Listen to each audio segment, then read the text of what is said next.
आप ground floor में रहते हो बट आप पूल नहीं यूज़ करते हो या एलिवेटर नहीं यूज़ करते हो, but you still put the money in the.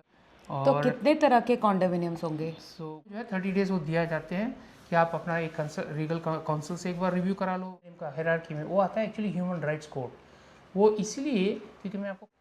Hello friends across the world, ये हमारा पॉडकास्ट नंबर 3 है, घंटा कनाडा। और आज हम कॉन्डोमिनियम, रेजिडेंशियल कॉन्डोमिनियम और कॉन्डोमिनियम्स, कमर्शियल कॉन्डोमिनियम्स, उनके बारे में बात करेंगे।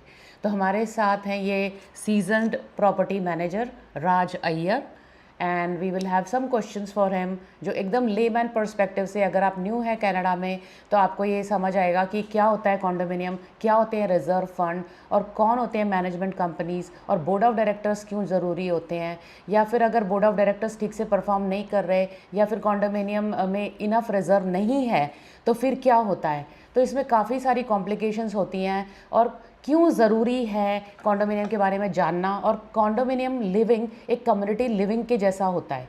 तो उस बारे में हमें जानना बहुत ज़रूरी है कि मिलजुल के जब रहते हैं, मिलजुल के जब हम फंड में देते हैं, रिजर्व फंड में, तो क्या होता है, और क्या वो आपका प्रॉपर्टी है जिसमें आपने पैसे लगाए हैं और वो आपका अपना घर है या फिर वो इन्वेस्टमेंट प्रॉपर्टी है, तो उसका क्या होता है, क्या वैल्यू है। हम बहुत सारे क्वेश्चंस का आंसर जानने के लिए आज राज को बुलाए हैं। So hi Raj, welcome to our show, thank you so much for coming. नमस्कार, सत श्री अकाल। और मेरे मेरे दर्शक, आपके दर्शक, आपको टीम को जो है मेरा हार्दिक अभिनंदन, you. कॉन्ग्रेचुलेशंस। Yes. आपने नया पॉडकास्ट स्टार्ट किया। Thank you. और इसी तरह जुड़े रहिएगा। काफ़ी आपके जो है एक के पीछे एक इन्फॉर्मेटिव सेशन तो आप देते हो थ्रू पॉडकास्ट, ये काफ़ी यूज़फुल होगा कम्युनिटी के लिए। मेरा नाम जैसे तारा जी ने बताया राज है, धर्मराज वैसे है, वैसे मुझे राज के नाम से जाना जाता है। और जो है मैं जो पिछले 20-22 साल से जो है कॉन्डोमिनियम में ही अपना करियर स्टार्ट किया। मैंने अपने स्क्रैच सिक्योरिटी गार्ड से स्टार्ट किया, उसके बाद अपना कोर्सेज कंप्लीट किए जो मैं आगे जाके बताऊंगा you know what are those courses and why they are mandatory now after November 2017. So let me start with what is condominium. Condominium जो वर्ड है वो उसका सिंपल अर्थ और उसका मीनिंग ये कह सकता हूँ मैं, एक कम्युनिटी एक साथ आती है और वो साथ में हारमोनियसली हारमोनियस वे में वो उस कम्युनिटी के अंदर रहती है, चाहे किस पार्ट से हो वर्ल्ड में। वो सब अपने साथ अपना एक इंटरेस्ट, कॉमन इंटरेस्ट लेके आती है और उसे कहते हैं कॉन्डोमिनियम। तो और कितने तरह के कॉन्डोमिनियम्स होंगे? So good question. So condominium का जो है 4 बेसिक जो है टाइप्स होते हैं। एक तो जैसे होता है स्टैंडर्ड, कॉमन एलिमेंट। तो स्टैंडर्ड बेसिकली जो मैंने कहा था इनिशियली, जो सारे जो कॉन्डो ओनर्स होते हैं वो एक कॉन्डो में रहते हैं जिसके अंदर काफ़ी एम्यूनिटीज़ होते हैं, या समझो एक भी एम्यूनिटीज़ हुआ, जैसे फॉर एग्जांपल पूल हो गया, और जैसे फॉर एग्जांपल एलिवेटर हो गया। चाहे आप ग्राउंड फ्लोर में रहते हो बट आप पूल नहीं यूज़ करते हो या एलिवेटर नहीं यूज़ करते हो, but you still put the money in the condominium fees monthly, जिसको कॉमन एलिमेंट कॉन्डो कहते हैं। और दूसरा जो है आपका है vacant land. Vacant land basically जो होता है एकदम बेयर लैंड होता है, जहाँ पर कुछ कंस्ट्रक्शन नहीं होता, वो लैंड आप परचेज करते हो जिसको आगे जाके डेवलप करते हो। आपका तीसरा हो गया आपका फ्री होल्ड हो गया, जहाँ पर आप सब कुछ ओन करते हो, बट बेसिकली जो है स्नो और लैंडस्केप जैसे होते हैं वो आप कॉन्डो का फीस दे के उसे क्लीन कराते हो। Whereas the entire structure is owned by you, like चाहे आपका रूफ हो, आपके सेक्शन का एटिक हो, या फिर so and so fourth. Free hold में जैसे कि क्या रिजर्व फंड के लिए हमें कॉमन एलिमेंट फ़ी देना पड़ेगा या फिर सिर्फ उसी सर्विस के लिए देना पड़ेगा, जैसे कि लैंडस्केपिंग, स्नो प्लाविंग? सो आपके आंसर में शॉर्ट में ये कह सकता हूँ, इट डजेंट मैटर आपका फ्री होल्ड है या फिर वेकेंट लैंड है या फेस्ड है, ये सबका एक होता है डिक्लेरेशन। सो डिक्लेरेशन में जो बताया जाता है शेड्यूल सी में, फॉर एग्जांपल क्या यूनिट बाउंड्रीज है और आपके क्या एक्सपेंसेस है कॉमन। यूजुअली इट शेड्यूल्स ई में बताया जाता है कि क्या आप जो कॉन्डो फीस कलेक्ट करते हो मंथली, वो क्या क्या कवर करता है। राइट। तो हमने जैसे बात किया कि फ्री होल्ड में, तो आप हमें एक्सप्लेन कर रहे थे कि जैसे फ्री होल्ड हो या फिर नॉन फ्री होल्ड, राइट? तो उस जो भी है उसमें कॉमन एलिमेंट फ़ी शायद जाता ही है, ऐसे कुछ बता रहे थे आप, थोड़ा एक्सप्लेन करेंगे? जी हाँ, सो कॉन्डोमिनियम में जो है कॉमन एलिमेंट असेसमेंट बोलते हैं उसे, जी। ऑफिशियल वर्ड होता है उसे, popularly known as condominium, monthly condominium fee. तो वो हर यूनिट रेसिडेंट को, ओनर को वो पे करना पड़ता है, चाहे आप फ्री होल्ड में रहो या फिर आप स्टैंडर्ड में रहो या कॉमन एलिमेंट कॉन्डो में रही यूनिट परचेज किया हो, whatever it is, you know. There are also condominiums built with commercial units, so that is also considered as part of common element. उसका जो है अलग बोर्ड होते हैं, उसका अलग कॉर्पोरेशन नंबर तो एक ही होता है, बट उसका कॉन्डो फी जो है उनका एक अपना बोर्ड होता है, वो डिसाइड करता है बजट्स वगैरह। तो ये कॉर्पोरेशन नंबर क्या होता है? Yes, so very good question. So corporation number ये होता है कि जब भी कॉन्डो जो बिल्ट हो जाता है और जब वो बेचना स्टार्ट करते हैं, तो वो डिक्लेरेशन जो होता है, डिस्क्रिप्शन डिक्लेरेशन बोलते हैं, तो वो उससे क्या करना पड़ता है, लैंड रजिस्ट्री के साथ रजिस्टर करना पड़ता है। और ये सब चीज़ें करते हैं लॉयर्स करते हैं। जब इनिशियली जब कॉन्डो एक पोटेंशियल ओनर डिसाइड करता है कि मुझे एक कॉन्डो लेना है इस एरिया में, इस लोकेशन में, तो वो उनको जो डेवलपर जो होता है वो पहले उसको डिस्क्लोजर स्टेट एक डॉक्यूमेंट देता है, वो 30 दिन के लिए वैलिड होता है। तो उसमें क्या होता है कि उनको एक सम जमा करना पड़ता है, वॉट एवर द परसेंटेजेस, और वो सम रिफंडेबल होता है विद इन 30 डेज। वो डिस्क्लोजर स्टेटमेंट ये कहता है ब्रीफली, ये कहता है कि हम ये बनाने वाले हैं, इतने स्टोरी का बिल्डिंग होगा, इसमें एमिनिटीज़ ये होंगे, इसमें आपको फैसिलिटीज़ ये मिल सकते हैं, और आप इंटरेस्टेड हो तो ये बाई कीजिएगा। तो आप उस डॉक्यूमेंट को लेते हो, हालांकि तो बिल्डिंग तो कुछ भी बना ही नहीं, it's a bare land, but आप उस लैंड को लेते हो on the assurance based on this disclosure में ये बना है। बट आप फिर क्या करते हो, कहते हो चलो ठीक है, आपने कहीं से सुना या फिर आपने घर आने के बाद आपका थोड़ा डाउट्स बढ़ गए कि ये रियली बिल्डर वर्थ है, जो भी है, तो आपको जो है 30 डेज़ वो दिया जाते हैं कि आप अपना एक रीगल काउंसिल से एक बार रिव्यू करा लो या फिर खुद ही एक बार पढ़ लो क्या क्या है, और फिर सेटिस्फाइड नहीं होगे तो आप जाके वापस उसको अप्लाई कर सकते हो कि आपको रिफ़ंड दिया जाए। तो इसका मतलब मैं ये कह सकती हूँ फ्रॉम अ लेमैन्स पर्सपेक्टिव या ले पर्सनस पर्सपेक्टिव कि कॉर्पोरेशन नंबर एक तरह का registration number of that land है जो कि अलॉट हो गया है कि अब वहाँ पे कॉन्डोमिनियम आएगा, और कॉन्डोमिनियम के क्या स्पेसिफिकेशंस है वो दूसरा लेवल होता है, लेकिन ये कॉर्पोरेशन नंबर बहुत ज़रूरी होता है और उससे वो हर एक कॉन्डोमिनियम जो है वो आइडेंटिफाई किया जाता है। जैसे आप YCC 30 या WC 147, तो जैसे जिस सिटी में है YCC बोले तो York condominium corporation, right? Toronto है तो TSCC हो जाएगा, और अगर वाटरलू में है तो WSC ऐसे कुछ हो जाएगा। तो उस हिसाब से ये बनते जाते हैं। WA, वाटरलू में WA माना जाता है। वाटरलू में WA है। तो ये कॉन्डोमिनियम गवर्नेंस क्या होती है और कौन गवर्न करते हैं? बिल्कुल।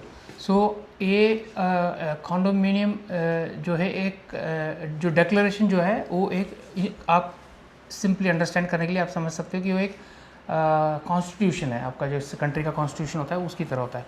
तो उसमें सब कुछ लिखा जाता है कि कौन क्या रोल प्ले करता है, starting from who is going to manage the assets of the corporation. Because क्या होता है कि कॉन्डोमिनियम का, जैसे मैंने आप थोड़ी देर पहले बताया कि कॉन्डोमिनियम को चलाने के लिए पैसे चाहिए होते हैं, उसके लिए जो है वो मंथली कॉन्डो फी कलेक्ट करते हैं। जब बिल्डर होता है तो उसको ऑक्यूपेंसी फ़ी बोलते हैं, क्योंकि वो बोर्ड ऑफ डायरेक्टर्स इलेक्ट नहीं हुए हैं। तो जब वो builder majority of the units बेच देता है तो उसको आई थिंक अराउंड 30 डेज़ के अंदर मीटिंग कॉल करना पड़ता है, और मीटिंग होता है ओनर्स का, जिसमें सारे ओनर्स आते हैं और वहाँ से वो अपने ओनर्स में से ही एक एसोसिएशन, एक बोर्ड ऑफ डायरेक्टर्स पिक करते हैं, उसको कहते हैं annual general meeting. But in this case जो फर्स्ट टाइम जो होता है, जो बिल्डर से बोर्ड को मिलता है, उसको कहते हैं टर्नओवर मीटिंग। और टर्नओवर मीटिंग का एज इट साउंड्स कि वो बिल्डर जो है वो सारा टर्न ओवर करता है, डॉक्यूमेंट्स एज बिल्ड ड्रॉइंग्स वो है, मेरे ख्याल से अराउंड 13 या 14 लिस्ट ऑफ आइटम्स है जो मैंडेटरी देना पड़ता है, वो सब टर्न ओवर करता है उस इलेक्टेड बोर्ड मेंबर्स को। कौन इलेक्ट करता है? ये इलेक्ट करता है ये होम ओनर्स जिसने यूनिट परचेस किए हो, 1 या 2 या जितने भी अफोर्ड करते हैं वो क्या करते हैं, फिर उनका सारा कॉन्डो फी एक मैनेजमेंट कंपनी के हाथ में चला जाता है एवरी मंथ। फिर वो उसको फाइनेंसेस को मैनेज करते हैं और कॉमन एलिमेंट्स को मैनेज करते हैं। जैसे मैंने कहा common element is anything outside your unit boundaries. So एक ये जो आपका कॉन्डो फीस गवर्नेंस जो होता है वो जो है, हालांकि बहुतों को ये नहीं पता, बहुतों को लगता है कॉन्डो का गवर्नेंस हायरार्की होता है, द कॉन्डोमिनियम एक्ट होता है जो 1998 में हुआ था। अब 2017 में उसको फिर से लेजिस्लेशन पास किया, तो नया लेजिस्लेशन आ गया है जो मैंडेट करता है कि जो कॉन्डो का जो मैनेजर है वो वही मैनेज कर सकता है जो एक लाइसेंस लिया हो। तो हमारे 2 गवर्निंग बॉडीज़ हैं, एक है CMRAO और दूसरा है CAO। सो CMRAO बेसिकली उसका एक्सपेंशन ये है कि condominium managers of Ontario, regulatory condominium management regulatory authority of Ontario, I am sorry, so CMRAO बोलते हैं हम लोग उसको शॉर्ट में। और दूसरा जो है CAO, condo authority of Ontario.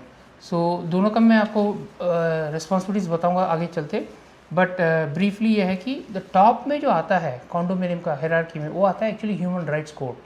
वो इसलिए क्योंकि मैं आपको कब इनिशियली बताया था कि कॉन्डो जो होता है एक कम्युनिटी होता है, वो different parts of the world आते हैं, स्पेशली इन कनाडा बिकॉज हम इतने मल्टीकल्चरल हैं, तो वो हर देश के लोग वहाँ परचेज करते हैं। तो हर देश का अपना एक ट्रेडिशन होता है, अपना एक प्रायोरिटीज़ होते हैं, अपना एक नीड्स होते हैं। सो वो सब एक कॉन्डोमिनियम में आपको, एक अच्छे कॉन्डोमिनियम में, गवर्निंग कॉन्डोमिनियम में वो आपको मिलेगा because they respect each others cultures. So going back to the governance, condominium governance start होता है ह्यूमन राइट्स कोड से, विच मीन्स हम ह्यूमन राइट्स की जितने भी हैं वो सारे ऑब्जर्व करना मैंडेटरी है। ये नहीं बोल सकते कि ये यहाँ से आया है, या फिर आप बोलो कि ये हम नहीं करेंगे। ये आप ये भी नहीं कह सकते मैं सिर्फ अडल्ट कॉन्डो ही तरीके से बेचूंगा इसको, which means you are actually in violation of the human rights code, जो 13 ग्राउंड्स होते हैं जो आप नहीं कर सकते हो, caste, creed, colour, and ethnicity, ये सब। तो जो कहने की बात है कि हर चीज़ का टॉप होता है, कॉन्स्टिट्यूशन से भी ऊपर है ह्यूमन राइट्स। तो हमें हर हाल में ह्यूमन राइट को पहले वैल्यू देनी चाहिए, चाहे हम कॉन्डो में रह रहे हैं, चाहे इस देश में रह रहे हैं, या अपने किसी को जॉब दे रहे हैं ऑफिस में, तो हमें ह्यूमन राइट्स का वैल्यू करना पड़ता है। और क्योंकि जैसे बोला कि इन्होंने कि सब मिल के आके रहते हैं, और फिर उसके बाद जो है हम अपने अपनी कल्चर लेके आते हैं, और कोई तो क्रिसमस सेलिब्रेट कर रहा है, कोई हनुका, कोई दिवाली, और हम चाह रहे हैं कि सब उसको अप्रिशिएट करें, राइट। कोई ये ना कहे कि भाई दिस इज़ नॉट गुड और दैट इज़ नॉट गुड।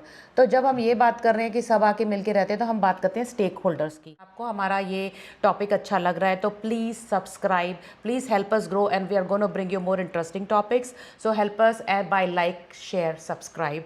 तो मैं इनसे पूछ रही थी राज से कि स्टेक होल्डर्स क्या हैं, तो ये बताएंगे कॉन्डो में कौन कौन होते हैं stakeholder. Good question. So condo में स्टेक होल्डर जो है, हमेशा हम सोचते हैं स्टेक होल्डर का मतलब होता है share holders for example, right. तो इसका मतलब है कि सिर्फ यूनिट ओनर्स होते हैं। ये कहना अब्सोल्यूट नहीं होगा, क्योंकि कॉन्डो में जो है ना एक टीम एफर्ट होता है। सो ये सब टीम जब साथ चलती है तो एक्सेलेंस क्रिएट होता है।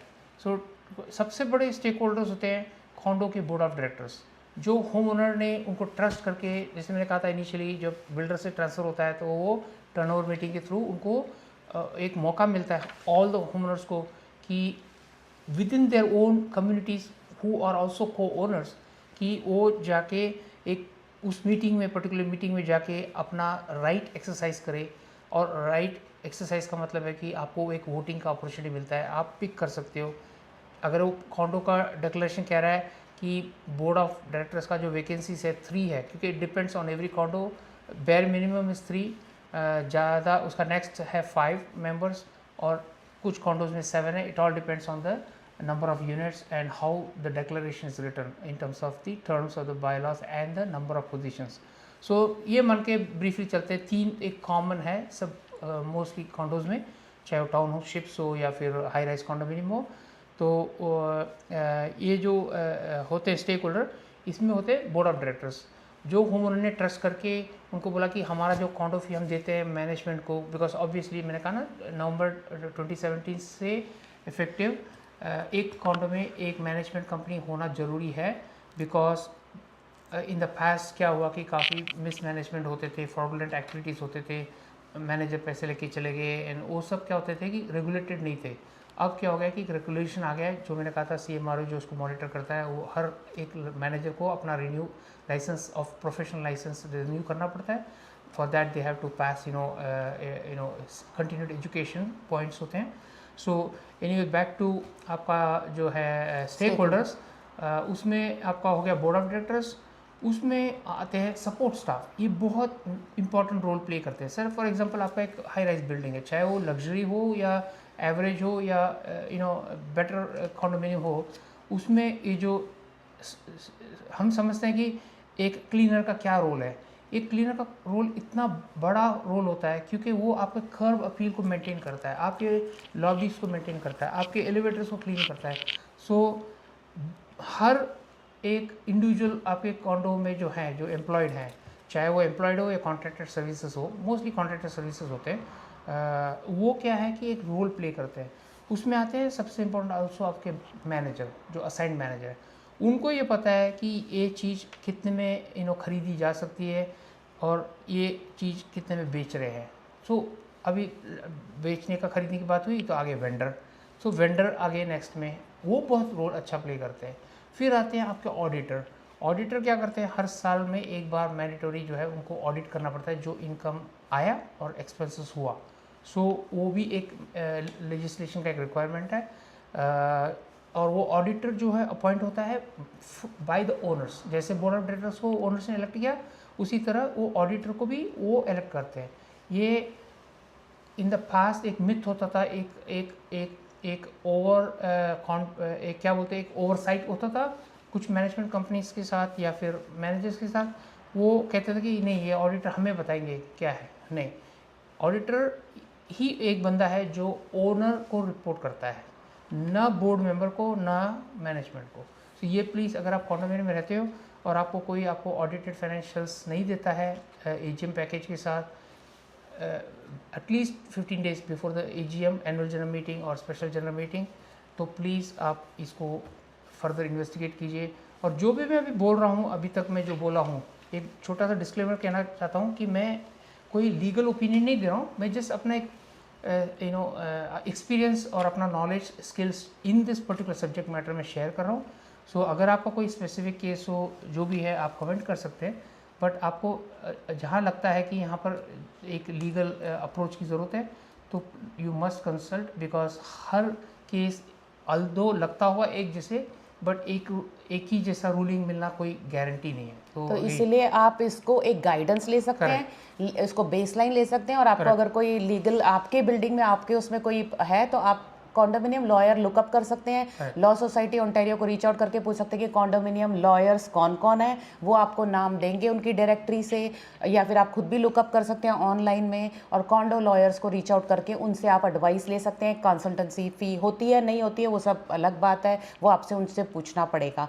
But you must definitely seek opinion if you have a problem, so legal opinion and legal consultancy, right. तो हम तो अभी बात कर रहे थे स्टेक होल्डर्स की। तो जैसे जो इस बिल्डिंग में कॉन्डोमिनियम में पार्टिसिपेट करते हैं, जिनका भी हिस्सेदारी है, जो भी जिम्मेदार है, वो एक स्टेक होल्डर होता है। चाहे वो क्लीनर है, चाहे वो ऑडिटर है, चाहे वो बोर्ड ऑफ डायरेक्टर्स है, और लैंडस्केप कंपनी हो गया, कोई भी कॉन्ट्रैक्टेड सर्विसेज ले लीजिए, एग्जैक्टली, जैसे एलिवेटर कंपनी, राइट। करेक्ट। तो बेसिकली क्या कहना चाहता हूँ कि हर एक का एक इम्पॉर्टेंट रोल है और हर एक की एक रिस्पॉन्सिबिलिटी है, और वो एक रिलेशनशिप बिल्डिंग बनने से ही वो रिस्पॉन्सिबिलिटी, बिकॉज हम ये नहीं कह सकते कि ये, जैसे मैंने आपको कहा, क्लीनर है, ये क्या है, ये तो कोई भी कर सकता है, ऐसी बात नहीं है। क्योंकि क्लीनर को पता होता है कारपेट को किस केमिकल से करने से इसका ये दाग जा सकता है, न कि उसको डैमेज कर सकता है।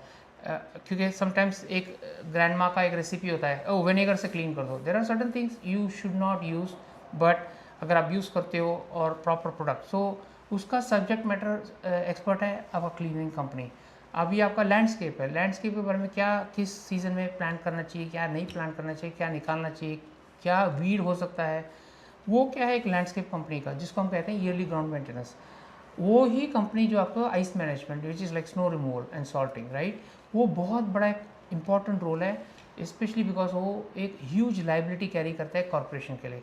आपने most of the high rise building में देखा होगा, ये सिक्योरिटी हो उसके एक बजट हाई होता है और आपका लैंडस्केप का एक हाईएस्ट बजट होता है। तो आप ये सबको एक स्टेक होल्डर के कैटेगरी में लाने से क्या होगा, और एक रिलेशनशिप बन गया, एक ट्रस्ट बन गया अमंग ईच अदर।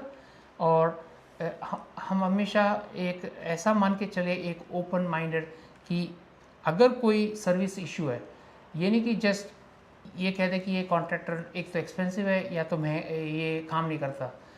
आप उनको बुला के एक डायलॉग कीजिए, तो ये आपको एक डिफरेंट एक्सपीरियंस होगा और आपको पता चलेगा कहाँ ये जो है, ये जो आपके हिसाब से जो है अंडर परफॉर्मेंस है, ये ओवरकम कर सके।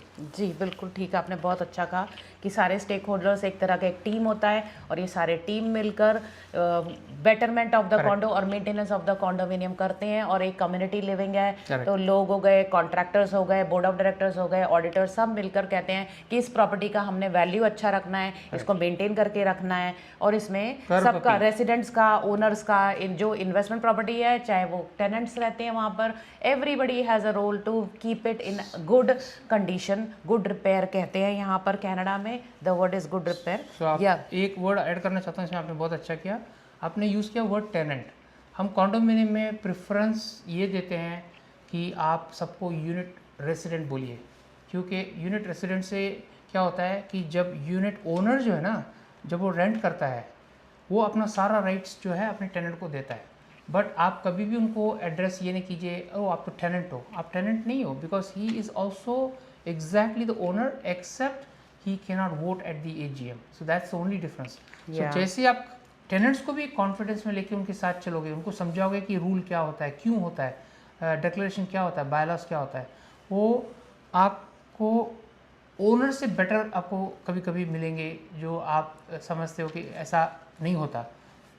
मोस्ट ऑफ द केसेस में अच्छे टेनेंट्स होते हैं, अच्छे टेनेंट जो रेसिडेंट्स कहते हैं हम, कुछ एक आध होते हैं जो ट्रबलसम होते हैं, but again you see every building, there will be, that's situation very like nice this. and so thank you so much for explaining that. So क्या मंथली कॉन्डो फी देना ज़रूरी है एक लेमैन पर्सपेक्टिव से? उसको लगता है कि मैं क्यों दूं, तो आप ये ज़रा ब्रीफली बताएं, क्योंकि हम लोगों को अभी क्वेश्चंस और हैं, टाइम बहुत कम, तो we have to catch up. So briefly मैं बोलूँगा, ये कॉन्डो फी, आप किसी भी टाइप का कॉन्डो लिए हो, जैसे मैंने इनिशियली कहा था 4 टाइप्स, कॉन्डो फी ये देना ज़रूरी है।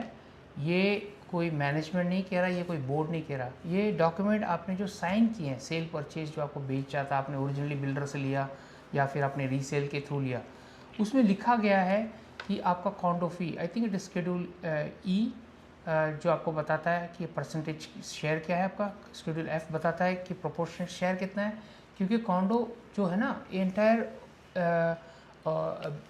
Each and every owner owns everything, percentage share. तो आपको ये लग रहा होगा कि अरे ये तो मेरा घर है, यही मैं ओन करता हूँ। नहीं, आप वो हॉलवे को ओन करते हो, आप जो है एम्यूनिटीज़ को ओन करते हो, आप जो है पूल को ओन करते हो, अगर जो चीज़ें हैं आपके इसमें, तो आप हर चीज़ परसेंटेज शेयर को ओन करते हो उधर, बिकॉज आपने जो है ना एक कॉमन एलिमेंट कॉन्डो लिया है जिसमें सब कुछ है, रूफ भी है। आप रूफ में तो कभी जाते नहीं हो, बट रूफ को भी आप ओन करते हो। इसीलिए ये बहुत ज़रूरी है कि आपको कॉन्डो फी आपको देना पड़ेगा। अदरवाइज़ कॉन्डो एक्ट के हिसाब से अगर आपने condor fee first of every month नहीं दिए, तो कॉरपोरेशन वो एक लीन राइट्स में एलिजिबल है। और आपको अगेन डिपेंड करता है आपका बायलॉ क्या कहता है, बट जो कॉन्डो एक्ट का जो है, आपको कॉन्डो फी उनको 90 डेज़ के अंदर पे करना है, नहीं तो आपके कॉन्डो में वो लीन रजिस्टर कर सकते हैं। रिमेंबर, कभी कभी क्या होता है कि वो बंदा कहता है नहीं, मेरे को कॉन्डो ने मेरे को ये अनजस्टिफाइड एक चार्जेस लगा दिया एज ए चार्ज बैक, और मैं डिस्प्यूट कर रहा हूँ और मैं इसको नहीं पे करूँगा, इस मनी को नहीं पे करूँगा। आप डिस्प्यूट को कॉन्डो फी से रिलेट ना करें, क्योंकि कॉन्डो फी आपका ऑलरेडी आपने साइन कर चुके हो कि मैं एवरी मंथ दूंगा, क्योंकि उसी वजह से आपका कॉन्डो चलता है। वो कॉन्ट्रैक्टर सर्विसेज को देना पड़ता है, आपका परसेंटेज शेयर हर एक से कलेक्ट करके। और आप डिस्प्यूट किसी भी तरह का हो, कॉन्डो फी में स्पेशली जो मंथली कॉन्डो फी है, उसमें आप बिल्कुल कॉम्प्रोमाइज़ ना करें। उसको आप टाइमली दे दीजिए, क्योंकि अगर आप डिफ़ॉल्ट करोगे तो it works actually against you, क्योंकि आपको पता चलेगा कि आपने इसमें भी डिफ़ॉल्ट किया कॉन्डो फी में भी, और आपने जो चार्ज बैक इसमें, तो चार्ज बैक है वो डिफरेंट आप इसमें लेके चलिए। हालांकि तो वो भी अगर एक बार उन्होंने बोल दिया ये कॉन्डो फी, ये जो चार्ज बैक आपको अप्लाई किया, चाहे प्लम्बिंग का लीक हो आपके यूनिट से और डैमेज किया हो आपके यूनिट और यूनिट बिलो, उसके लिए अप्लाई किया हो, जो भी है चार्ज बैक, उनसे बोलिए कि ये तो कॉन्डो फी तो पहले आप ले लो, बाकी चार्ज बैक का हम डिस्प्यूट है, हम जो है उससे डिस्कस करेंगे। So at the end of the day they are within the lien rights if they have applied the charge back appropriately. तो हम बात कर रहे थे कि स्टेक होल्डर्स क्या होते हैं, और फिर हम अभी जो है almost we want to again, if you like our topic, if you like our discussion, और आप इतनी देर हमारे को देख रहे हैं, तो प्लीज़ लाइक, शेयर, सब्सक्राइब। और इसी तरह से हम एक एक एक्सपर्ट, सब्जेक्ट मैटर एक्सपर्ट या एक्सपीरियंस सीजन पीपल को लाके आपसे उसके डिस्कशन करके, और एकदम ले पर्सन पॉइंट ऑफ व्यू से, एकदम आम आदमी के पर्सपेक्टिव से हम उसको डिस्कस करेंगे, ताकि हम लोगों को समझ आए कि कनाडा में कैसे क्या क्या रूल्स हैं और क्यों रूल्स फॉलो करना ज़रूरी है हमारी लाइफ को ईजी करने के लिए, और एक हैप्पीली रहने के लिए इस कंट्री में बहुत ज़रूरी है। तो मैं एक बात पूछना चाहूँगी इनसे, क्योंकि जब भी हम कॉन्डोमिनियम लेते हैं तो हम रियल्टर के मुंह से सुनते हैं कि स्टेटस सर्टिफिकेट लेना चाहिए, स्टेटस सर्टिफिकेट के बिना ये नहीं होगा, स्टेटस सर्टिफिकेट, ऐसे हम 2-3 बार सुनते हैं कि ये बहुत ज़रूरी है। तो हम ये पूछेंगे कि ये स्टेटस सर्टिफिकेट होता क्या है और क्यों ज़रूरी है? बहुत बढ़िया ये सवाल है, और मैं दर्शकों से ये बोलना चाहता हूँ, स्टेटस सर्टिफिकेट एक लीगल डॉक्यूमेंट होता है। ये नेसेसरली घर लेना हो या बेचने के लिए नहीं है, ये इवन आपके मॉर्गेज जब रीफाइनेंस कराते हो या नया मॉर्गेज लेना चाहते हो तो ये डॉक्यूमेंट लिया जाता है। ये बेस सिंपल इसका अर्थ में मीनिंग में बता दूं कि ये बताता है कि कॉन्डोमिनियम किस टाइप का है, और ये कॉन्डोमिनियम कब रजिस्टर हुआ था, इस कॉन्डोमिनियम के रूल्स, डिक्लेरेशंस, बायलॉज क्या है, इस कॉन्डो के जो है रिज़र्व फंड क्या है, ये बहुत इंपॉर्टेंट है। मैंने अर्लियर बताया था रिज़र्व फंड के बारे में। तो 2 टाइप के फ़ंड होते हैं, एक ऑपरेटिंग होता है, एक रिज़र्व फंड होता है। तो दोनों का आपको एक स्नैपशॉट मिलता है, और इसमें ये बहुत इंपॉर्टेंट बताया जाता है कि एक कॉन्डो को अगर फाइनेंशियली कोई क्राइसिस चल रहा है तो इस कॉन्डो ने कैसे उसको ओवरकम करने का स्टेप्स लिए हैं। जैसे फॉर एग्जांपल 2 टाइप के मेथड होते हैं। अगर आपके कॉन्डो में फाइनेंशियल क्राइसिस है, specially to the reserve fund, या फिर कोई अनफोर्सिन एक्सपेंस आ गया हो आपके, जैसे फॉर एग्जांपल रूफ़ का बड़ा लीक हो गया हो और पूरा रूफ रिप्लेसमेंट करना हो और पैसे फुल्ली फंडेड नहीं है, तो फिर आपको 2 मेथड होते हैं। एक तो है कि आप लेवी करो, स्पेशल असेसमेंट बोलते हैं उसे, जिसका मतलब है कि बोर्ड के हाथ में अथॉरिटी होता है, वो चाहे कितना भी प्रोजेक्ट का कॉस्ट हो, आपको बोल दे कि इतने डेट तक इतना पैसा आपने चेक के थ्रू रिलीज़ करना है, नहीं तो फिर हम आपके यूनिट को, जैसे मैंने पहले कहा था, कॉन्डो फी के तरह उसको भी हम उसको लीन कर देंगे आपके कॉन्डो के यूनिट को, अगर आपने उस डेट तक पे नहीं किया। अनदर मेथड होता है जो है पैसे कलेक्ट करने का ऐसे अनफोर्सिंग के लिए, उसका होता है आपका बैंक लोन, जिसको बोरोइंग बायलॉ के थ्रू पास किया जाता है। बट मैं I will come back to the status certificate again. ये एक लीगल डॉक्यूमेंट है, और ये हर कॉन्डो मैनेजमेंट को, कॉन्डो कॉरपोरेशन को विद इन जो है 10 डेज़ बिजनेस 10 डेज़ के अंदर देना पड़ता है। और उन्होंने अगर जो नहीं दिया आपको उसकी पेमेंट आपने जिसको किया है, 2 टाइप के सर्विस होते हैं, एक रेगुलर होता है जो 10 डेज़ है, और एक्सप्रेस होता है विद इन 2 और 3 डेज़। अगर उन्होंने नहीं दिया और जिसके लिए आपने पैसे दिए, तो ये माना जाएगा कि उन्होंने आपको एक क्लियर सर्टिफिकेट दे दिया, चाहे उस यूनिट के ऊपर कितना भी आउटस्टैंडिंग हो, कॉन्डो फी का हो या लेवी और स्पेशल असेसमेंट का हो या वॉट एवर, वो बाय डिफ़ॉल्ट आप सब क्लियर है। सो ये है status certificate. Status certificate please पढ़िएगा अगर आपने कॉन्डो लेने के डिसाइड किया है। Yes, there is a cost of probably 150 और so, but it is worth if you are really putting big deposit on any condominium where you feel it's worth it. तो जैसे आप कॉन्डोमिनियम ले रहे हैं तो स्टेटस सर्टिफिकेट आपके realtor को लेना चाहिए, या फिर आप अपने रियल्टर को बोले कि स्टेटस सर्टिफिकेट ज़रूर लें। उससे क्या होता है कि उस कॉन्डो में, उस यूनिट को जिसको आप ख़रीद रहे हैं, उस अपार्टमेंट को कॉन्डोमिनियम बोलते हैं, तो वो कॉन्डो यूनिट को जो आप ले रहे हैं तो उसमें कोई प्रॉब्लम तो नहीं थी, उसमें कोई लीन तो नहीं था, उसमें कोई लीगल केस तो नहीं था, उसमें कोई वाटर डैमेज कुछ था या क्या था, वो सारा कुछ आपको पता चल जाता है। तो इट इज़ वेरी इंपॉर्टेंट कि आप वो, उसमें फ़ीस होती है $100 या फिर $150, हर कॉन्डोमिनियम का अलग एक प्राइस है, फीस है।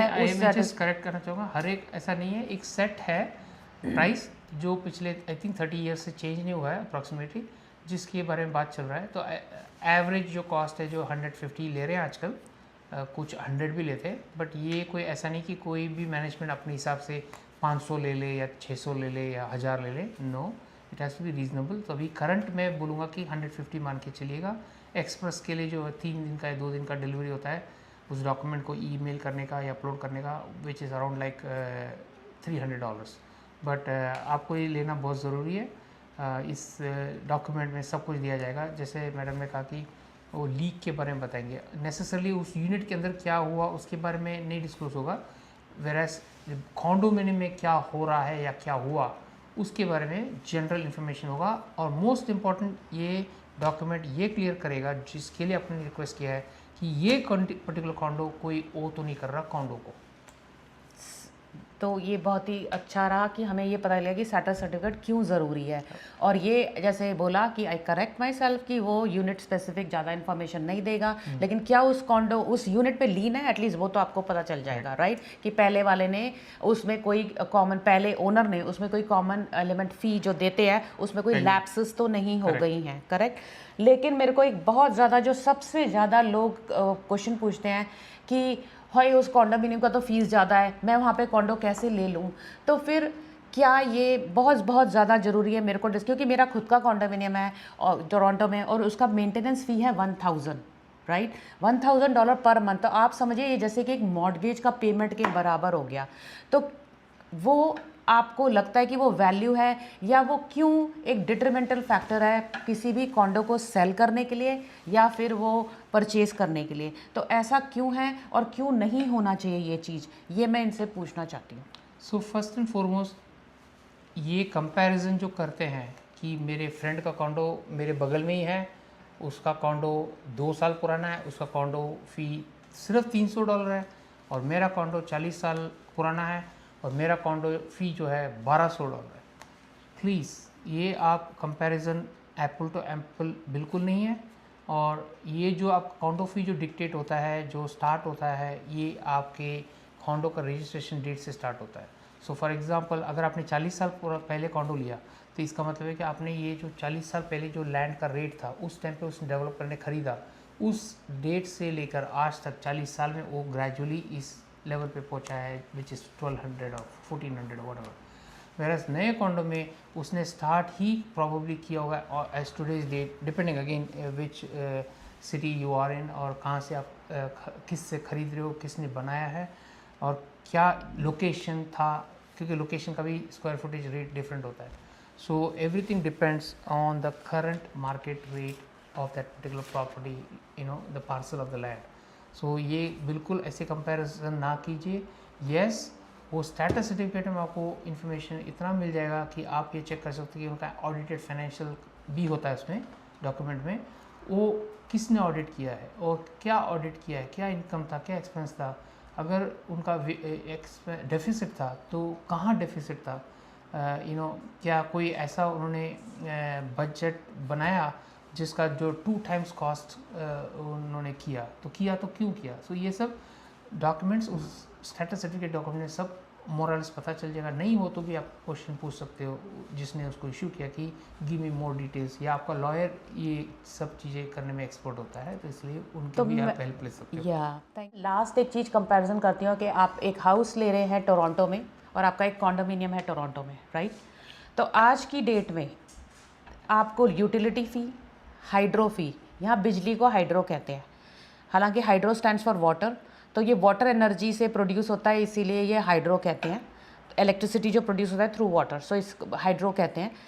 सो जो कॉमन है, जो आपका एक घर का बिल्स आता है, हाइड्रो का बिल आता है 300, 150, 300। 2 बेडरूम हाउस इन टोरंटो 200 आराम से आ जाता है, अगर आप गर्मी में तो एसी, सर्दी है तो हीटर, राइट? फिर उसके बाद आपका यूटिलिटी बिल्स आता है, यूटिलिटी में आ जाता है आपका पानी का बिल और गार्बेज का बिल्स, वो आराम से $300 म्यूनिसिपैलिटी डालती है गार्बेज का। फिर उसके बाद होता है कि एनर्जी, जो हीटिंग है वो आपकी एनर्जी होती है, गैस होता है, तो उसकी अलग से 150, 200, 300 बिल आराम से महीने का आ जाता है। आप ये सब मिलाइए और प्रॉपर्टी टैक्स मिलाइए, तो आपके हाउस का प्रॉपर्टी टैक्स तो वैसे भी ज़्यादा है, कॉन्डोमिनियम का प्रॉपर्टी टैक्स कम होता है क्योंकि उसका स्क्वायर फुटेज कम होता है। तो अगर आप महीने का 1000 दे रहे हैं तो उसमें आपका देखिए कि प्रॉपर्टी में वो मेंटेनेंस फी में क्या क्या कवरेज हो रही है। गार्बेज पिकअप होता है, आपको उसकी कोई स्पेशल यूटिलिटी फ़ी नहीं देना जो वो सिटी करती है। आपका उसमें जो है पानी है, केबल, कई बिल्डिंग्स केबल देती हैं, कई उसमें ऑलरेडी इंटरनेट भी देती हैं। उसमें आपको जो है हाइड्रो, तो हीटिंग आपका आजकल क्या हो गया कि हर किसी के घर में अपना एक मीटर लग गया है, सब मीटर हो गया है। तो आपका जो है बिल, वो बिजली का बिल आप अपने हिसाब से पे कर सकते हैं। And again because condominium is smaller, I am hoping that you will not use, like you will only use reasonable, so again the bill will be less. So आप ये $1000 में जो आपको वैल्यू मिल रहा है, हो सकता है पूल है वहाँ पर, हो सकता है टेनिस कोर्ट है, हो सकता है जिम है, हो सकता है कि पार्टी रूम है और ऊपर बारबेक्यू है, ऊपर टेरेस है, टेरेस गार्डन है। So you have that in $1000. You are getting all that plus the amenities like cable, hot water, and you have the other things. Some condos are now giving internet, right? So you don't even have to pay separately to Roger for the Wi-Fi in your house. So do buy, like for first time home buyers, condominium is the way to go. That's my opinion. That's what most people do in Canada is condominium. और फिर उसके बाद they upgrade and then they, because family बड़ी हो रही है, रिश्तेदारों को बुलाना है, then they move to a house. So this is how it is. So this was Condominium Life and we will bring you more. So please like, share, subscribe. Thank you so much, Raj, for your time. Thank you. I know you had a busy day, but Yes. Thank you again for your time. Thank you very much for inviting. Thank you guys, Take care. and please like, share, subscribe.